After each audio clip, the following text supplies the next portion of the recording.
Hi, இன்னைக்கு நம்ம சேனல்ல என்ன பார்க்க போறோம்னா உருளைக்கிழங்கு குருமா அண்ட் பூரி தான் பார்க்க போறோம். அது எப்படி பண்ணலாம்னு பார்க்கலாம் வாங்க.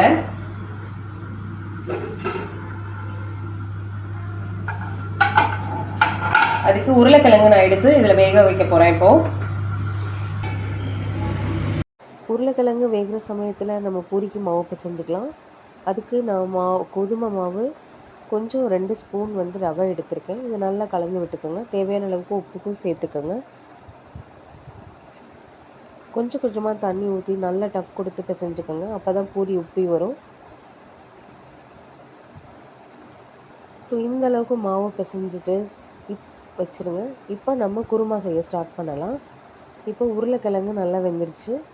இதுக்கு நம்ம மசாலா அரைக்க தேவையானது தேங்காய் சின்ன சின்னதாக வெட்டி ஜாரில் சேர்த்துக்கோங்க. அப்புறம் 1.5 ஸ்பூன் சோம்பு சேர்த்துக்கோங்க. 1 ஸ்பூன் ஜீரகம் சேர்த்துக்கோங்க. 1 ஸ்பூன் பொட்டுக்கடலை சேர்த்துக்கோங்க. கொஞ்சமாக மஞ்சள் தூள், வரமிளகாய், கொஞ்சம் கசகசா இதெல்லாம் சேர்த்துக்கோங்க. சேர்த்து நல்லா அரைச்சிட்டு வந்துடுங்க. இப்போ உருளைக்கிழங்கு நம்ம உரித்து வச்சிடலாம்.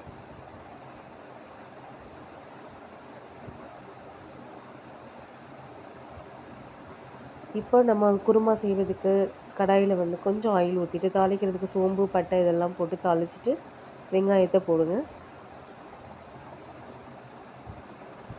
இதை நல்லா கொஞ்சம் கோல்டன் ப்ரௌன் ஆகிற வரைக்கும் நல்லா வதக்கி விடுங்க. உப்பு சேர்த்துக்கோங்க. இப்போ நம்மளுக்கு நல்லா வதங்கி வந்துடுச்சு. இந்த சமயத்தில் உருளைக்கிழங்கு மசியல் பண்ணிக்கோங்க. பண்ணிவிட்டு நல்லா கலந்து விட்டுக்கோங்க. இப்போ நம்ம அரைச்சி வச்சு அந்த மசாலாவை சேர்த்துக்கோங்க.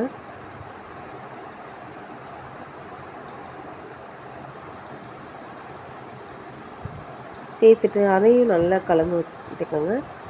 நம்ம அடுப்பை சிம்மில் வச்சு தான் இது பண்ணணும். இப்போ தண்ணி ஊற்றிக்கோங்க தேவையான அளவுக்கு.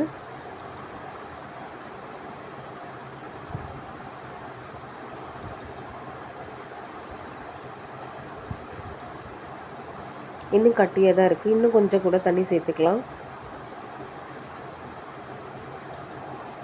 சேர்த்துட்டு உப்பு அளவு பார்த்துக்கோங்க. உங்களுக்கு காரம் வேணும்னா இதுலேயே நீ மிளகாய் பொடி சேர்க்கலாம். நான் சேர்க்கலை, போதும் இந்த காரம் வேணும்.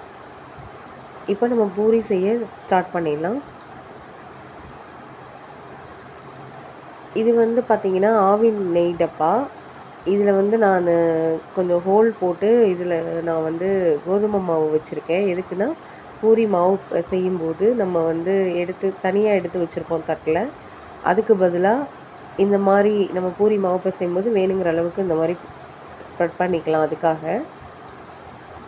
ஸோ இப்போ நம்மளுக்கு குருமா ரெடி ஆயிடுச்சு. மல்லியில் தூவி இறக்கிக்கலாம்.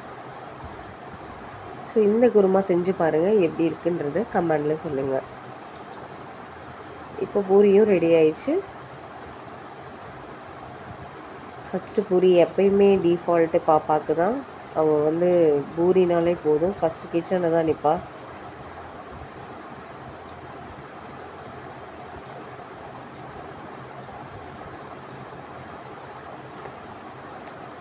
என்னோடய சேனல் பிடிச்சிருந்தா சப்ஸ்கிரைப் பண்ணுங்கள், லைக் பண்ணுங்கள், பெல் ஐக்கானை கிளிக் பண்ணுங்கள். தேங்க்யூ ஃபார் வாட்சிங்.